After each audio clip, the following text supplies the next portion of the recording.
This is it. Congratulations.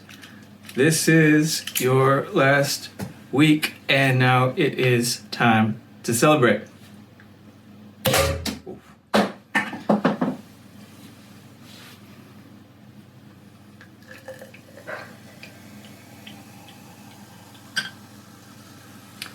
Cheers to you, to us for getting through this. Congratulations.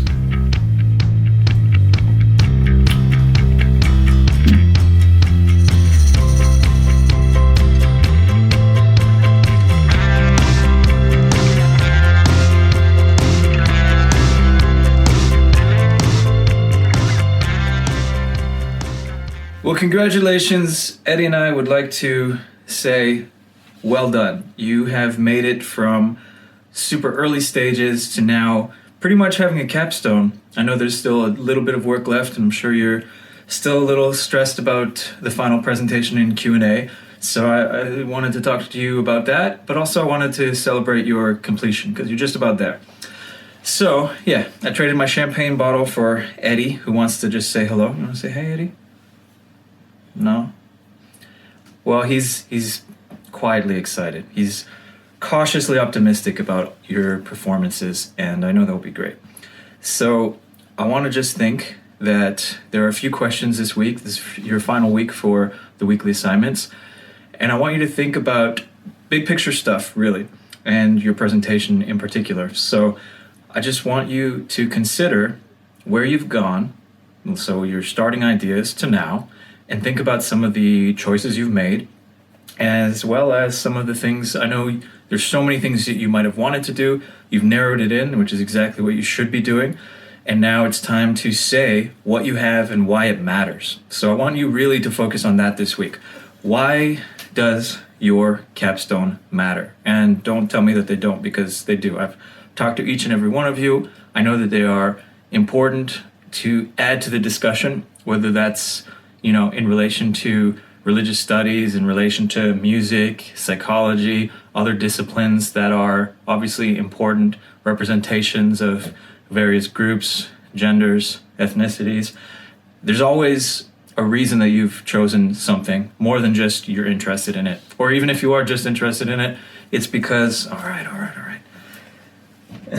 It's because you're interested for a particular reason. So I just want you to make sure that you're sharing that with your audience when it comes time to present. And we'll talk in detail about your individual presentations and things. But really, you want to say, look, I have been studying communication for 4 years now. I am aware of certain things out there, and I've done some research. But I had this question that I thought was important that I want to share with you today. You present it, you basically go through a brief summary of your lit review. So what did you know beforehand? What did you learn beforehand before doing your actual study? Your method, why did you choose? What did you find? And obviously there are some limitations to any kind of method. Your findings, and then I think most importantly, most interestingly, your discussion. So what do your findings mean? So I want you to focus on that, and I want you to introduce it at the very beginning of your presentation, and of course conclude with it. And I've already spoken to a lot of you saying that I want you to have some kind of call to action. So once you introduce your subject, maybe your subject is, and he's getting really excited now off camera. He doesn't like to show it, but what are you doing? Yeah, see, as soon as I put the camera on him, he's all relaxed and stuff. Anyway, what is it that you want people to walk away and do?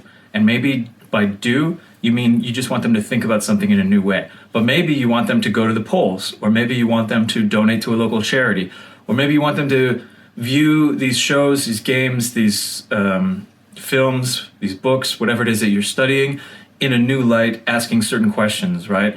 No matter what, if you leave your audience thinking, yeah, I'm going to go and do that. I mean, that's the goal of any presentation, any good presentation. It doesn't have to be, I'm going to go change the world, although that's cool.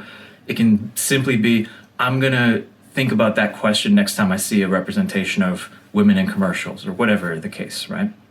So what is your call to action? I want you to really spend a little bit of time thinking about the specifics of that, and I want you to make it clear that anyone viewing your presentation by the end will know that they are supposed to, and hopefully they totally agree by the end of your presentation that they will do whatever that is. So it could be thinking differently, it could be approaching people, it could be maybe a small thing that they can do online or in person with peers or with family or whatever.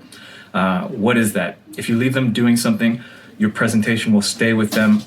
And when they have the experience of doing that thing, whatever that is, again, even if it's just thinking, it doesn't have to be physical, they'll remember your presentation. They'll think, hopefully, fondly, and they'll at least remember it and say, yeah, that presentation had an impact on me and my life and my thinking.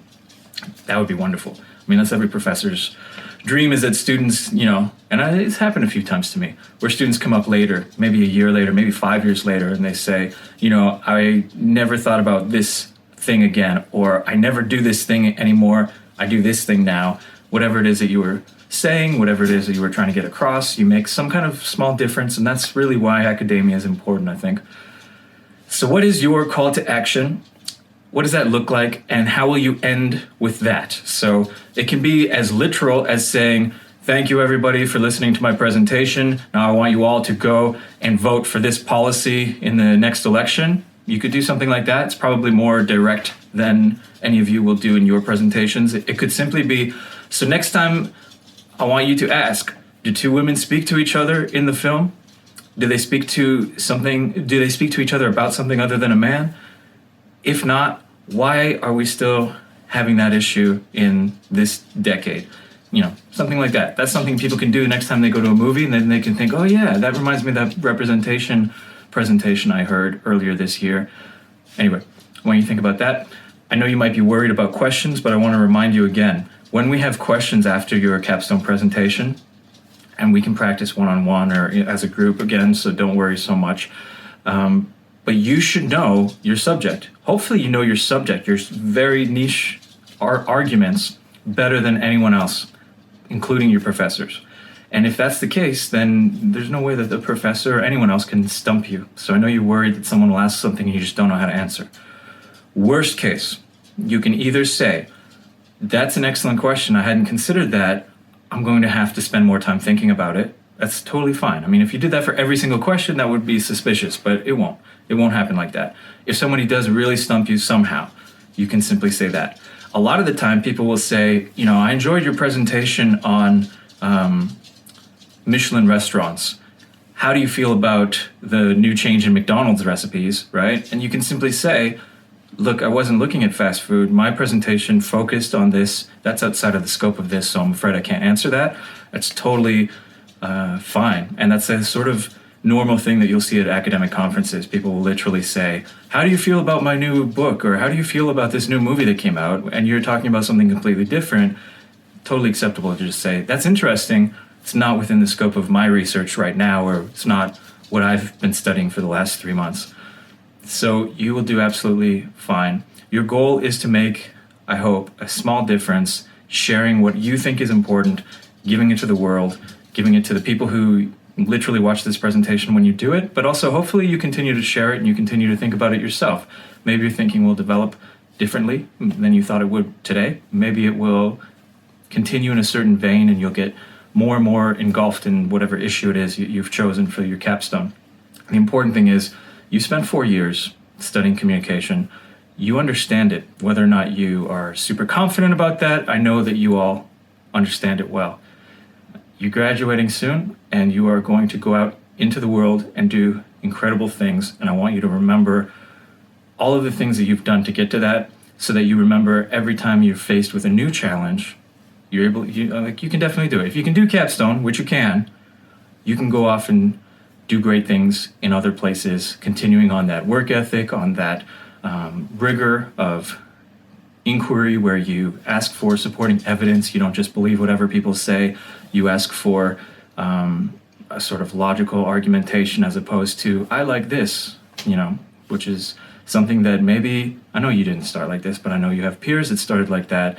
And now, hopefully, upon graduation, you're able to, make sound arguments, provide evidence or question evidence, and continue that into the future. I have great faith in younger generations. I'm kind of fed up with the older generations who have ruined a lot of things. I won't get into politics, but you guys are going to make a big difference. Congratulations.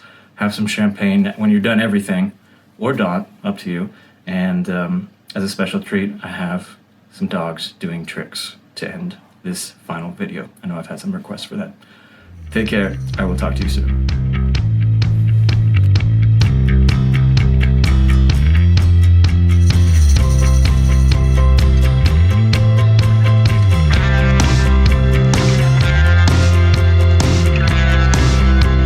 Alright guys, time to show what you're capable of. Please, get back. Okay, Eddie. Hey, no. Stay back. Okay, wait. Okay, you ready? Now paw. Good boy. Sit. Down. Down. Lie down. Bang. Ready? Bang. Shot. Shot dead. Good boy. Eddie stole one. And now Judy gets a little treat. Now you have to sit, Judy. You don't have to play dead or anything. You just have to sit. Sit. Sit. You know how to sit. Yes, that's a good girl. There you go. Not as excited. Maybe we can get Rupert one more time. Hey, Rupert, I got a little more. Rupert. Okay, no. Do it again. Hey. Sit. Good. Paw. Good. Nope, you gotta play dead. Ready? Bang. Bang. Now you gotta stay dead. Bang. Okay. Good job.